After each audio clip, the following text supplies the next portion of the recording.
आपका थोड़ा सा पूछना था। हाँ थोड़ा सा ही पूछना, ज़्यादा नहीं पूछ लेना। जी सर जी, मैंने कल मॉर्निंग में जब मैं सोई थी तब मैंने देखा ही, मैंने ना फार्म में बहुत सारे टमाटर उई, देखे, एक पेड़ पे बहुत सारे, और मैंने खाए भी हैं।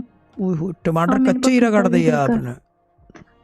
नहीं, हाँ जी सर जी, सारे पके हुए थे, बहुत लाल लाल टमाटर थे, पूरे पेड़ पर बहुत सारे थे। ठीक है, टमाटर खाना अच्छी चीज़ है ख्वाब में। जी, मैंने टमाटर भी खाए और पपीता भी देखा था। जिनका पेड़ था ना, उन्होंने बताया था कि उनके यहाँ पर पपीता भी है। जिनका पेड़ पेड़ था, पर जिन्नात के क्या पेड़ घर से का आपने पपीता खाया जी, था? नहीं जिनका नहीं, मतलब जहाँ पे मैं बैठी हुई थी, वहाँ जहाँ खा रही थी मैं, वो वो कौन सा जहाँ था? उन्होंने कच्चा सा घर था सर, शाहजी बिल्कुल कच्चा सा घर था, और मैं बैठी हुई थी, छपरी सी पड़ी हुई थी, उस पर बैठे हुए थे, वहाँ से तोड़ कर खा रहे थे ठीक है, आप एक काम करो, टमाटर। वजीफा ज़रा चेक करवा लेना इनसे।